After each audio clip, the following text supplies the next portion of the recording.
Hi, Ashley.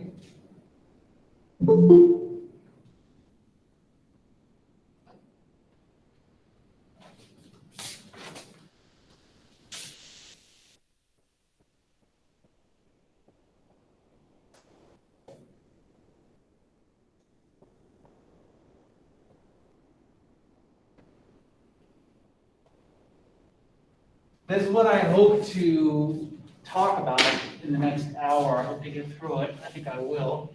And then those are like the big things, and any little things you can,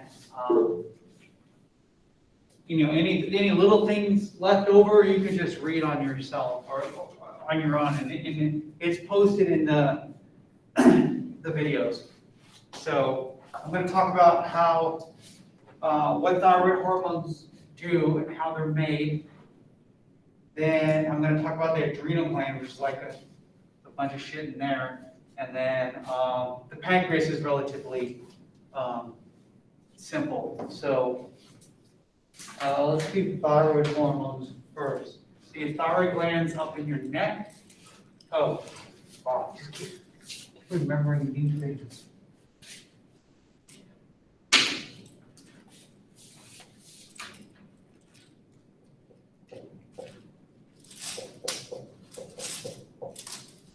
Parathyroid is the thyroid. All right, so we'll get to that. So I'm going to talk about the thyroid gland first, then the parathyroid. Thyroid gland, as you know, makes hormones. So when you look at the thyroid, they're made of follicles, and they kind of look like this. Like these are my cells. They're kind of cuboidal shape. You know, they're shaped like cubes, cube-ish looking. Not really good at drawing this.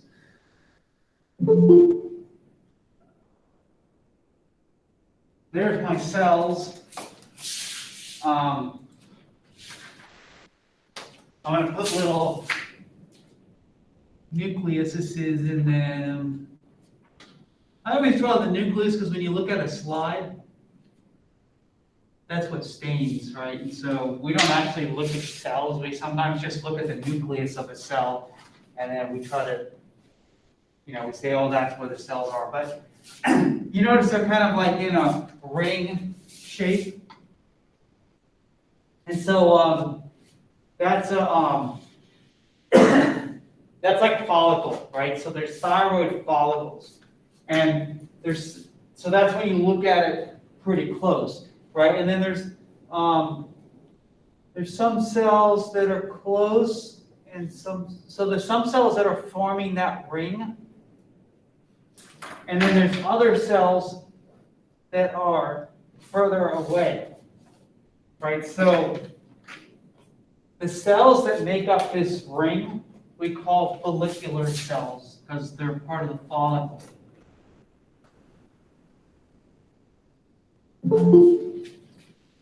And then there's other cells that you notice that they're not part of that follicle. They're kind of like away. So it's like this: if your house is on the lake, you're a follicular cell. And if you're kind of away from it in the cheaper houses, parafollicular. Para meaning near. So two types of cells, right? The cells that make up all the follicles, and the cells that are close by. And they make different hormones. So for right now, we're going to talk about the follicular cells. The follicular cells make two hormones, T3 and thyroxine, which is T4, but we say thyroxine because we don't want to confuse it. There's another cell that's called T4. You know, like immunity, in your immunity, we have T4 cells. So T3 is a hormone, T4 is a hormone. They both do the same thing. They both regulate your metabolism. Parafollicular cells, and we're going to talk about this in a minute, but they make something that regulates your calcium in your body. So they make something called calcitonin. So we'll get to that in a second. But right now, I just want to kind of talk about T3 and T4. T3 and T4 are hormones. What do? They're going to increase the use, they're going to increase the amount of ATP made. So again, just like we talked about with human growth hormone, we have lipolysis, and we have glucose use. This is the same thing as saying glycogen breakdown, right? So when you break up glycogen, you end up with glucose. So again, fats and sugars. Like glucose, when I say sugar, I mean glucose, sugar, carbs, carbohydrates, they're all used interchangeably, right? I mean the same thing. These are your two energy sources. You're using fats or you're using sugars. Protein can be an energy source, but we typically don't use protein for energy unless you're on like an Atkins diet or keto diet or something. That's different. But normally, our body tries not to use that protein. At least most of it, we try to use that to make stuff. So that's our two energy sources, right? And another thing. So when you want to make ATP, you need energy. So you need fats or sugars to make ATP. So we're going to take the electrons off of ATP and we're going to use it. We're going to take the electrons off of these. So we're going to break up fat, take the electrons off of it, or we're going to break up sugar, take the electrons off of it. We're going to use that to make ATP. But we also need oxygen. So you're going to increase the amount of oxygen that your cells are using. If you're going to increase the amount of oxygen your cells are using, you have to increase the amount of oxygen that you're taking in. Of course, when you're increasing the amount of oxygen and increasing the amount of this, you're making more ATP, you're generating heat, you're raising your metabolism. So how is it different from growth hormone? Well, one, it's not really, the thyroid's not really concerned with breaking up and using proteins. This is not about growing, making more bones. It's not about repairing tissues. It's just about raising your metabolism. So, I mean, yes, if you're going to make more human growth hormone, you're also going to make more of these two hormones. So, but so they work together, right? Because it's growth hormone and thyroid hormones are going to do these two. They're doing the same thing, but for different reasons. This is just raising your metabolism. Like you're making this stuff right now. So that's what they do. Thyroid hormones are made from two components. Made from a protein and iodine. That's it. It's a protein and it's an iodine put together.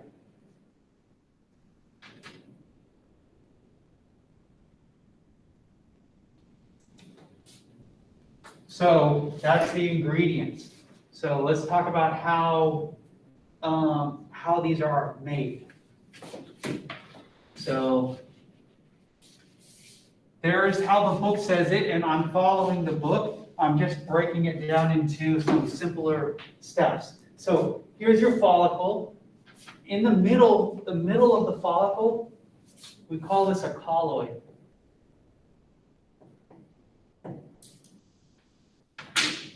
So that's kind of like the mixing bowl in the middle. We're going to take the protein and the iodine and we're going to mix it together in the middle of this follicle. So the lake is the colloid and the houses on the lake are follicular cells. And then going past it, around this follicle, you have different, that's supposed to represent a blood capillary, right? So you have blood capillaries, you have blood flowing by these, next to these, whatever the hell it is. You have capillaries flowing next to these follicles, right? So I guess that would be our street. You got like a little residential street next to the lake house that's on the lake. So blood's flowing through it. In this blood, we have iodine. So I'm just going to put little eyes. Of course, you should know that minerals in our body, they have charges. Either they're cations or they're anions, meaning that they're positively charged or negatively charged. You'll start to learn some of them. Like sodium, for example, is always a plus sign. It's a cation. So sodium is always positively charged. Chlorine is always negatively charged. Potassium positive. Iodine is always negative. So step one, pull iodine out of the blood. So that I negative thing, that means iodine. That's just what I'm putting for iodine. I spelled blood wrong.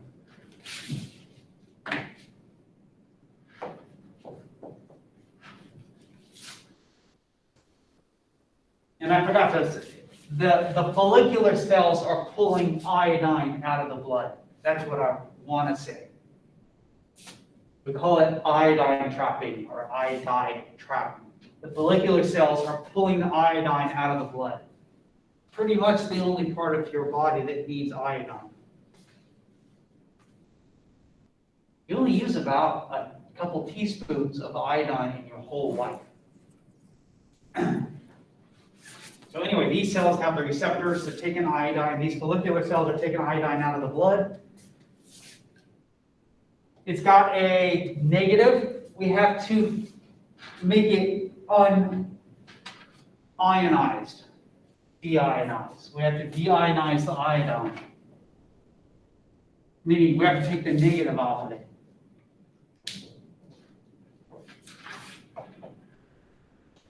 So there's like 2 iodines. We're going to convert that into this. So, like, you're taking an iodine, you take the electron off of it, take another iodine, take the electron off of it, and then you're just going to put them together. That's all that's saying. We're taking the electrons off of it. Right? Whenever you remove an electron, whenever you have an extra electron, you're negative. And whenever you're missing an electron, you're positive. Right? So here, it's got these iodines have extra electrons, so we're taking it off. So there it is. All right, so we're going to take the electron off of it, and then 3, we're going to throw that into the colloid.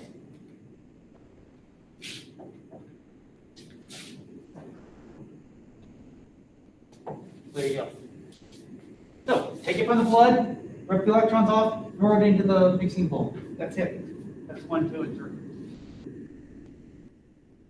I'm actually making it a lot harder by breaking it down into these steps. Take iodine out of blood, take off the negative, put it into the middle here. That's it. So there's one of our ingredients. Now we have our other ingredient. Follicular cells are making the protein. We call this protein thyroglobulin, or another thing you can say is TGB. That's what TGB stands for. So at the same time that these follicular cells are pulling iodine from the blood, they're also making the protein that we're going to need, TGB.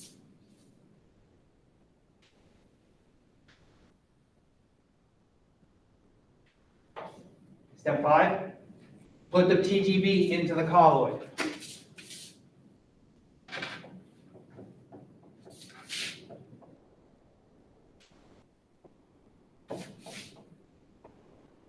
There we go, they mix. Now we got both of our ingredients in the mixing bowl. The TGB's there, the iodine's there. They're going to start mixing up.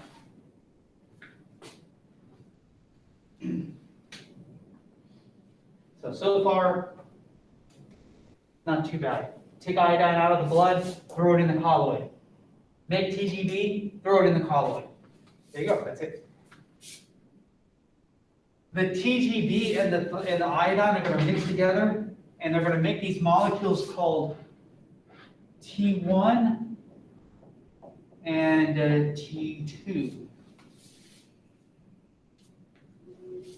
This word stands for, like T3 and T4, it stands for, so T3 is called, for example, tri, because it's 3.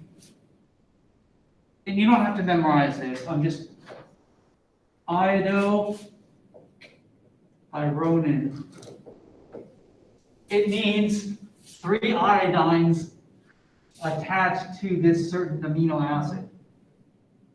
Right, and then T4 is tetra, that means like 4, tetraiodothyronin. So these are going to become T3 and T4. But that's all it is. It's just telling you there's just 3 iodine molecules attached to this protein. But don't stress out about that. But that's what the T3 stands for. And that's what this is. This is like a simpler version of it, right? T1s and T2s. This has one, this is thyroid with 1 iodine. This has 2 iodines. So some molecules are like T1, some are T2. They're all in the middle now. The whole bunch of them. Whatever. Those are like T1s and T2s. Right? T1 and T2 form from our 2 ingredients. From TGB and iodine. So we're taking the iodine, we're taking the TGB, they're mixing in the colloid, they're becoming T1 and T2. Now the T1s and the T2s are going to hook up.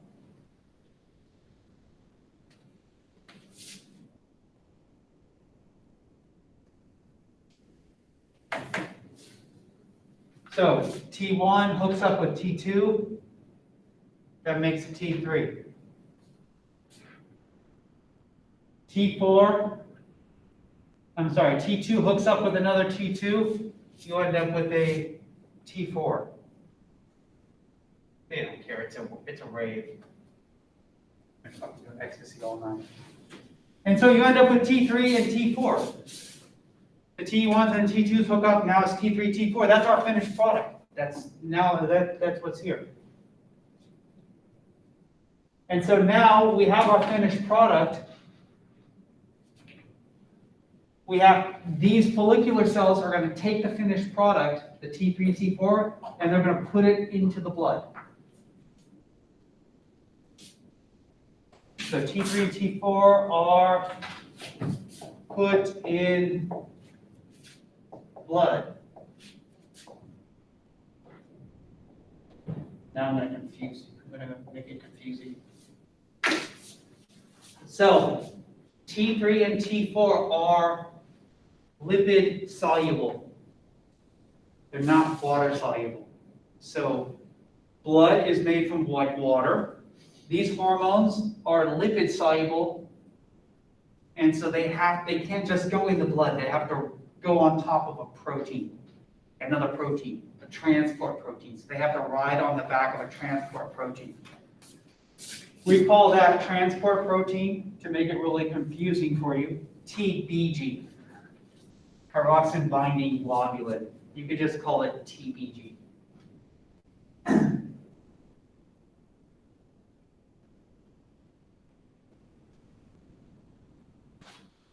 So it looks like TGB, but so T1 and T2 mix, they become T3, T4. The follicular cells are going to take it, put it on a transport protein, and put that into the blood. That's it. I made it 7 steps. That kind of makes it difficult, but then when you really like try to explain it to yourself, it makes sense. You know, take the iodine from the blood, throw it in the colloid. Make the protein, throw it in the colloid. It all mixes together and becomes T1 and T2. They're all going to hook up, T3, T4. Take that finished product, put it on the transport protein, and put it out into the blood. Done.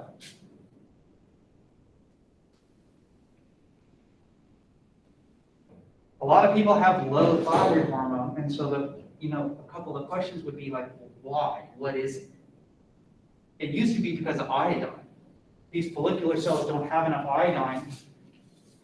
If you're living in corn country, it's not a problem for us because iodine's in seafood, but if you're in corn country, it used to be a problem for them. They didn't have seafood, and that was a problem, first of all. Their food sucked. And then they weren't having enough iodine. So these cells are trying to make all this stuff, T3, T4, but they don't have the iodine for step 1. Of course, the answer to that is that the brain is sending down TSH. You know, the pituitary is sending down more TSH. It's like, work harder, work harder. It's like you're trying to do something, right? And then you don't have what you need to do your job, but the boss, he's on your ass. And so what do you do when the boss shows up? You just like look like you're working hard, but you're not doing anything. Like you're working hard until the boss leaves. And so what happens is that it starts to hypertrophy. It starts to get, your thyroid gets bigger, and so you can see like these goiters. So one reason could be there's no iodine. We don't have that problem anymore because now we stick it in salt. Problem solved. We love our salt. Another problem, maybe we're making it, but there's something's messed up with our transport protein. We got no transport protein to put it back into the blood, so we're stuck. Maybe we're not making TGV. Who knows, right? There's different things you can look at. Or doctors don't really care. Take a pill, or take a Thyroid. Done. They don't care what's wrong with you. Something's wrong. But that's how they're made. That is a question. I would like for you, when you were to answer this question, to be able to explain it to me, not just do this. That tells me that you memorized 2I minus arrow sign I2. What's that mean? I don't know what it means. It means 2I minus arrow I2, right? Or a simple explanation is, oh, we took the ion, we deionized it. We took the negative sign off of it, took the electron from it. I want you to have like an idea of what's happening. And this is actually harder to learn than this. We make it not an ion anymore. We deionize it. Your book explains this in more complicated terms, but this is essentially it. You guys have any questions on this? I know I'm not looking at any of you, but I also mean you. Wow, it's like the coolest class I've had since March.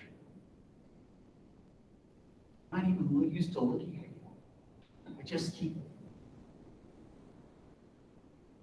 We have one teacher that stares at the ceiling. So he does like his lecture like that. Not that he's looking at a camera, he's just like never making eye contact with you. Just looking out like this. It's a whole lecture like this. It's kind of weird.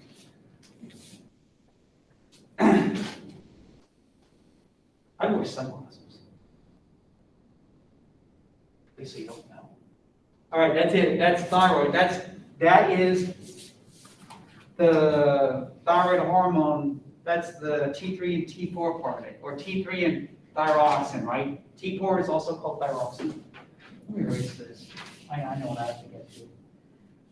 So I'm going to erase this.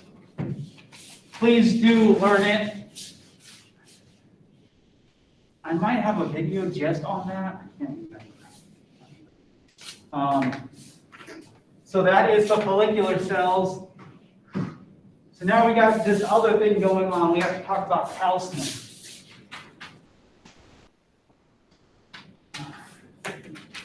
You know what? I'm not going to do that. Ca++. Calcium. Positively charged. Why is there 2 plus signs?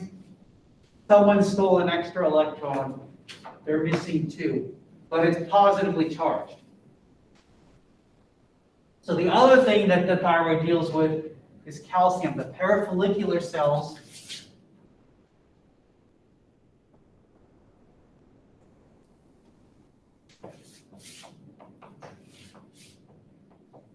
make calcitonin. I can already tell today I'm not going to accomplish what I want. Look, I'm already halfway through. Parafollicular cells make calcitonin. Okay. If you look at your if you were to look at your thyroid gland, on the back side of your thyroid gland, there are these nodules on the back side of it, and they're actually, we consider those a gland, even though they're attached to the thyroid. And so we call these nodules the parathyroid gland. So you've got the thyroid gland, and there's 2 types of cells within the thyroid gland: follicular and parafollicular. And then to make it confusing, there's a whole separate gland that's attached to it called the parathyroid gland.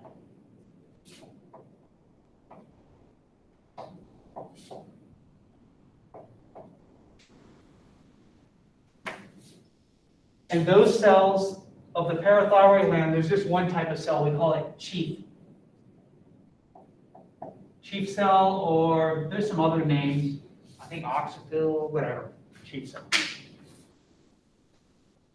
And so as far as hormones, the follicular cells, we already know what they make, T3 and T4. Parafollicular cells make calcitonin. And then chief cells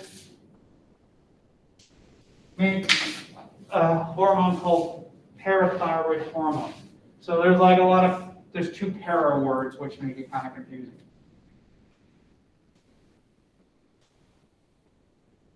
We know what T3 and thyroxine do. Calcitonin and parathyroid are going to both regulate calcium in your blood. So calcitonin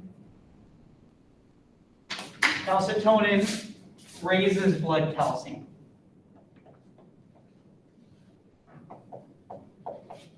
No. What I've said, but the opposite. Lowers blood calcium. Parathyroid hormone raises it.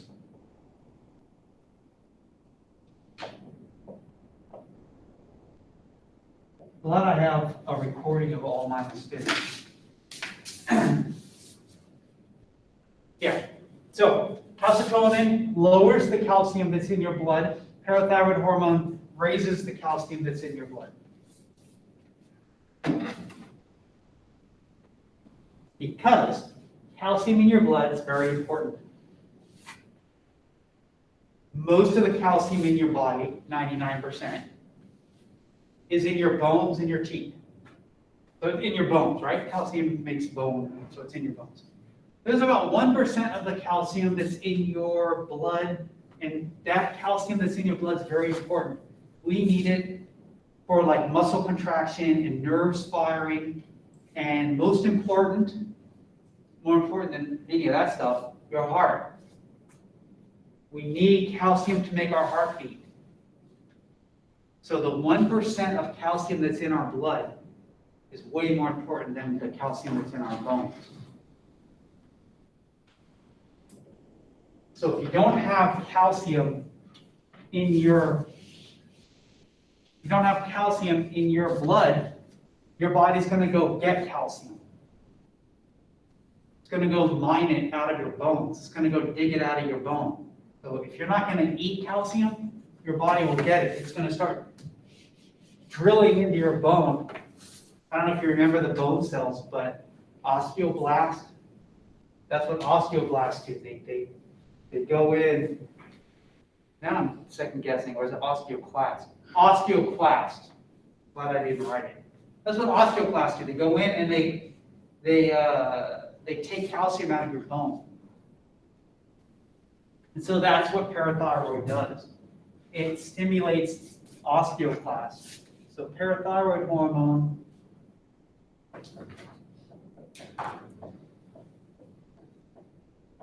osteo meaning bone.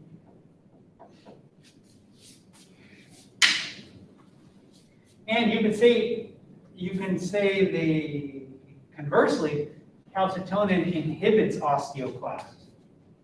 Because it's like, I got enough calcium in the blood, no need to go mess with the bone. In fact, if you want to give my bone extra calcium, that's fine, but don't take any out. We've got enough.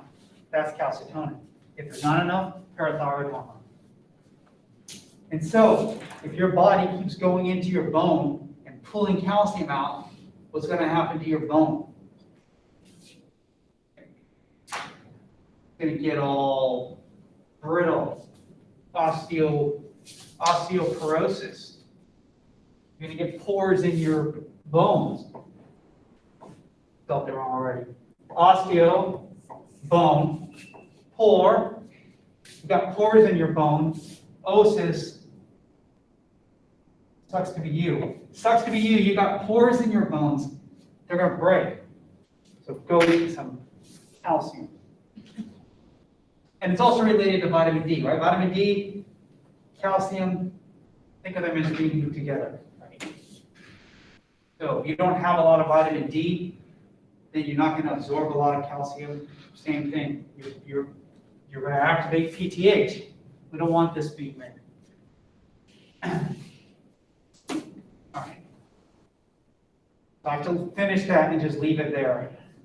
Any questions on the thyroid gland?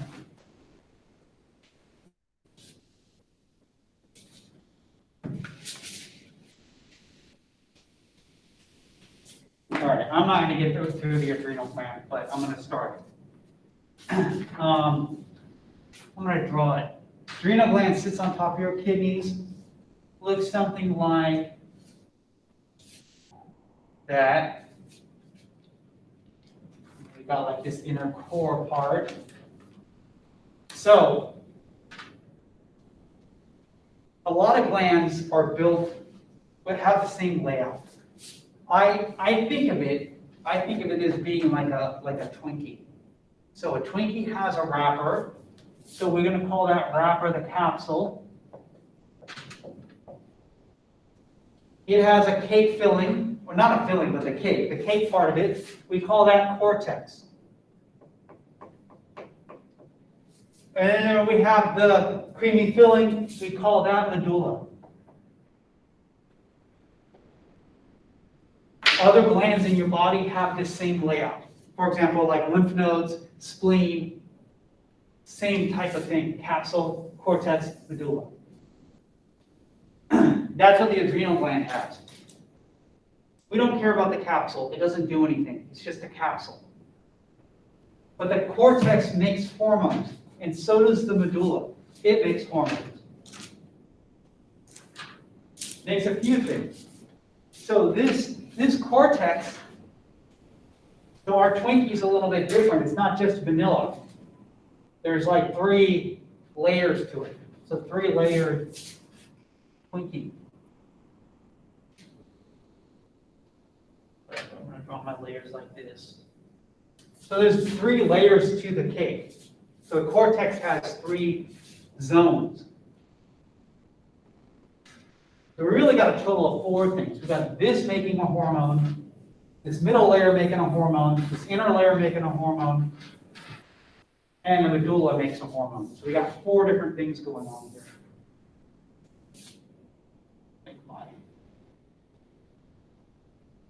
continue it there. But so we got 3 layers here, and they're called zones. I'm gonna write it out here. First layer is called zona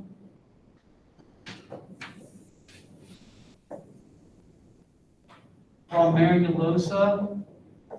Sorry about the words. That's the most outer zone, the superficial layer of the cortex. The middle layer, called zona fasciculata.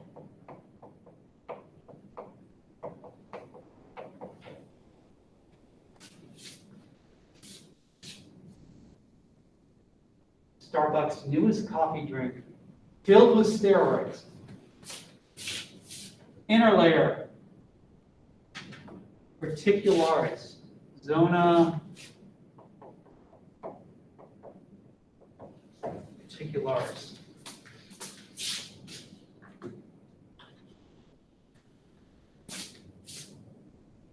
20 minutes left. Okay. So, and then we have the medulla, which is no zone. It's just called the medulla. So we've got 4 different areas now. 1, 2, 3, 4. They each make different things. So I'm going to take each one separately, right? So first I'm going to start with this. This one's the hardest one. Actually, it's kind of in order. Hardest, definitely not as hard. Really quick, 1 sentence. Also, not 1 sentence, but not as hard, right? So the first one that we're going to do today is kind of difficult to explain. It involves a lot of writing, but these other ones aren't as bad. So the zona glomerulosa. I'm going to erase this because we don't need the picture. In fact, I'm not erasing it. Let's talk about the zona glomerulosa. I'll erase that too. Zona glomerulosa. Zona glomerulosa makes a class of hormones called mineralocorticoids. I know. Well, mineral. So we got the word mineral. That's not hard. Add an O to it.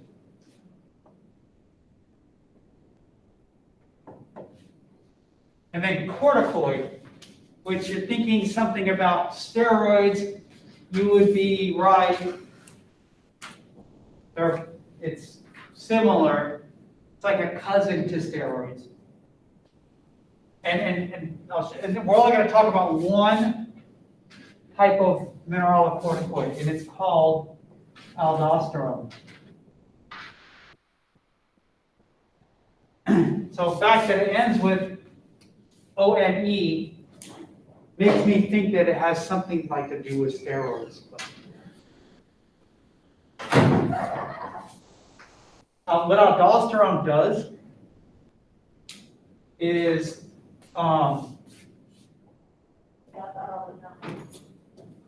retains sodium. Aldosterone does something very similar to antidiuretic hormone, but in a different way. So instead of telling your kidneys just hold on to water, it is going to tell your kidneys hold on to sodium. Don't pee out sodium, keep it. Wherever sodium goes, water goes. So if you keep sodium, you're keeping water. If you keep water, you know the rest of the story. Keep blood, keep the pressure. This is a blood pressure drug. Hormone. The blood pressure hormone is to raise blood pressure. The question is, how do we get aldosterone? And it's a long process that I'm going to explain to you now. That you definitely should write notes about, because this will be a question. I will ask you about this. If not on this first exam? Sometime, for sure. And you'll see it after this class. Unless you're building a coding major. I'm so sorry you're taking this class. You're never going to need this. Don't you know what this is? But the rest of you, yes. You're going to see all this again, I promise you. But just learn it now. So this process is called like the renin, angiotensin. I'm just going to leave it that way. Pathway. So this is a long process. It is going to start the release of aldosterone. This is all a process to control your blood pressure. And it's going to start with an enzyme called renin. Well, first of all, what's going to trigger renin? Things like dehydration, blood loss, like hemorrhaging,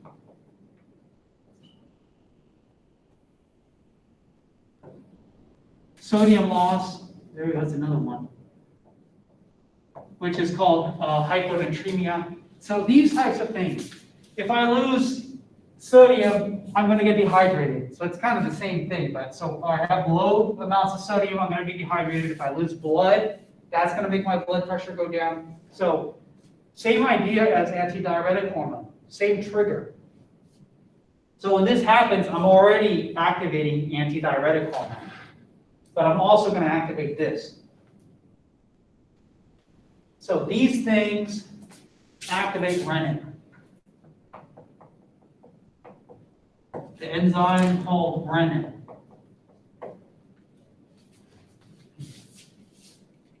So I'll put that as 1.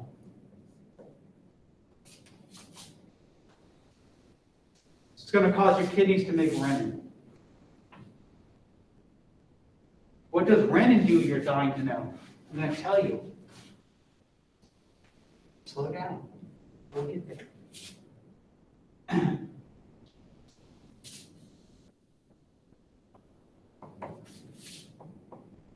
It's an enzyme that converts another enzyme.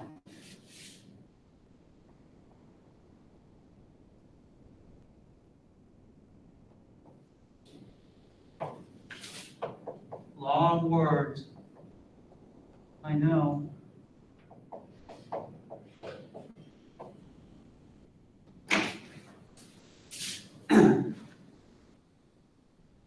There is in your body right now an inactive enzyme called angiotensinogen. It's right now it's inactive because you're not dehydrated. But if you get dehydrated, your kidneys are going to make renin, and that's going to convert this to angiotensin. So renin is an enzyme, angiotensin is an enzyme. This is an inactive enzyme. OGEN tells you that it's inactive. So it's the exact same word, angiotensin, ogen. All I did was I just put 1. You guys should just put 1. No, leave it as Roman numeral 1. So renin converts angiotensinogen to angiotensin 1. And now you have angiotensin flowing around in your bloodstream.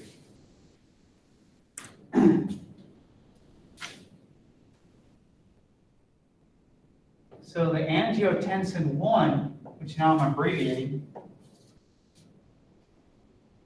somewhere around your pulmonary capillaries, mostly, angiotensin 1 is going to get converted to angiotensin 2.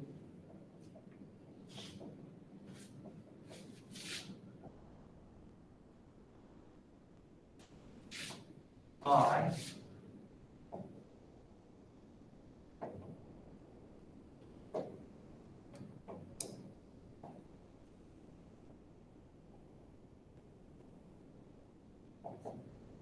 this enzyme called angiotensin converting enzyme.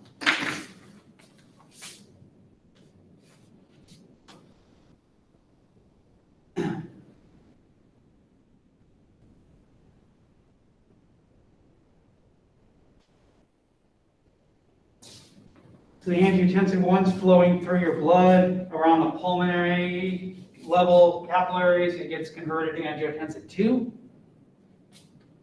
by angiotensin converting enzyme. Angiotensin 2 is something that you'll see a lot. Angiotensin 2 is a powerful vasoconstrictor.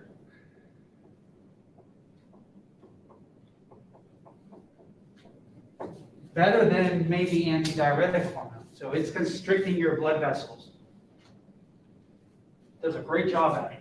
But it also does something else. It stimulates aldosterone release. We almost forgot about the main point of this whole thing.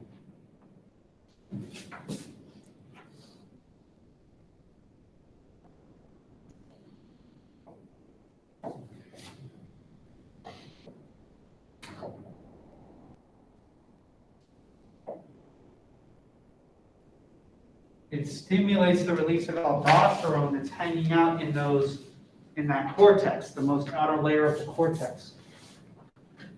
And I guess for number 5, you can write down what aldosterone does. So aldosterone is going to cause sodium retention, which is going to cause water retention, which is going to keep your blood pressure up.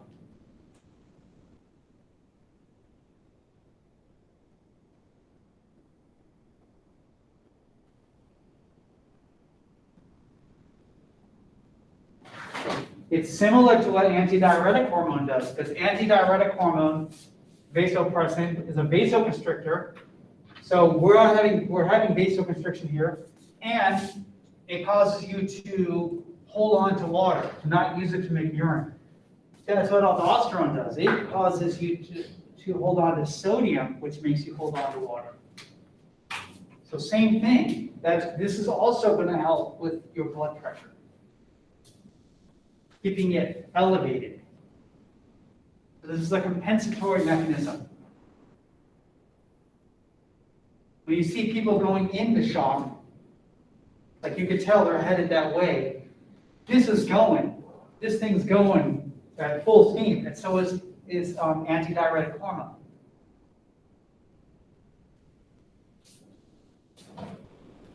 But then you can't keep it up. It's eventually not going to work so well. So number 5, I'll let you write down, but what does aldosterone do? Holds on to sodium. So why all of this? Like, why couldn't we just do a number 5 and leave it at that? Right? This is like a lot of crap for nothing. Yeah, you're right. It is erase it. No, I'm just kidding. No it. Because you're gonna have to learn how a lot of these classes of medications work. And this is one, right? One very common medication that people are on are ACE inhibitors, right? So something that inhibits ACE, there's your ACE. ACE inhibitors stop this enzyme. So if I can stop this enzyme, I stop everything that's after it. I stop the enzyme, there is no angiotensin 2, because I inhibited the enzyme, angiotensin converting enzyme. So there's no angiotensin 2. Therefore, no vasoconstriction, no aldosterone, no holding on to sodium, no holding on to water. Why would you want to do that? Because your blood pressure is high, abnormally high. This is to raise blood pressure when you're trying to hunt animals for food. This is not set up for us eating New Orleans food all the time. The best part of our day is what we're going to do for lunch. So we need pills now to do the opposite of what our body's set up to do. And so that's one type of pill. You just stop this. You stop the process. So then you could say, well, wouldn't that person be dehydrated? Yeah. But pick your poison. Dehydrated, or you're going to run with high blood pressure, and that's going to blow your kidneys out. I'll take the low blood. I'll take the dehydration. I'll take the yellow pee. I don't want the dialysis. Or another way, which maybe like 15 years ago or so, they have renin inhibitors. So if the one type is an ACE inhibitor, and then another thing is a renin inhibitor. So still, you're stopping the whole process. Another thing that they did with this are diuretics. They just simply go to your kidneys and say, hey, kidneys, dump water. You know, it's the opposite of antidiuretic, right? Get rid of water. They call them, you know, these people will say I'm on water pills. They're diuretics. They're making your kidneys open up all these gates that let water,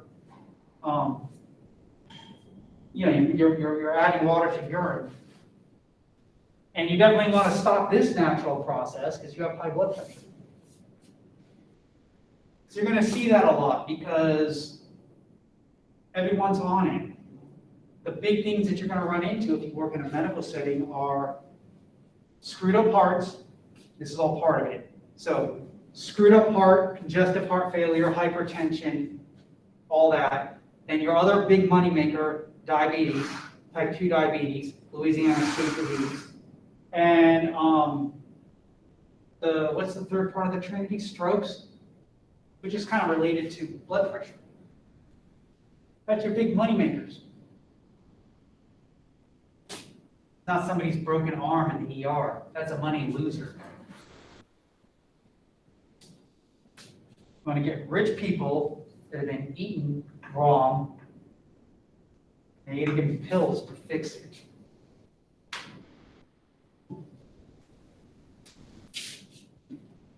All right, so that's where am I with time? That's this. You definitely need to know it. Totally didn't get to any of the stuff I wanted to talk about.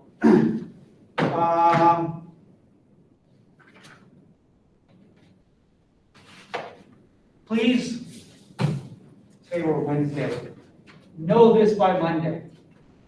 This is on your test next week, next Wednesday. Don't wait until Tuesday and try to watch all my videos. You're going to fall asleep. They're boring. It didn't work, did it? For those of you that tried to pull this off at the last minute. And then you start flipping through it, like you start trying to fast forward it, or you put it on double speed, it's not working. So just learn the stuff, learn this now, because I'm going to add more stuff on Monday. You don't want to. And I know it's a lot of like words and stuff. I think the only way to do it is just to do it. So any questions on this? Zona glomerulosa, mineralocorticoids. So, all right, I will see you guys Monday. I've got everything graded. I'll put the grades up in the next few minutes. This will. I know, but everything else. Everything else that you've already learned. Come on. Like, you gotta tell us, huh? I gave you guys the answer. Add this to your question bank. And then study this, getting the steroids. That's coming next on Monday. Hormones of the future. We'll get it. With God's help. They'll help you. Thank you. Yeah.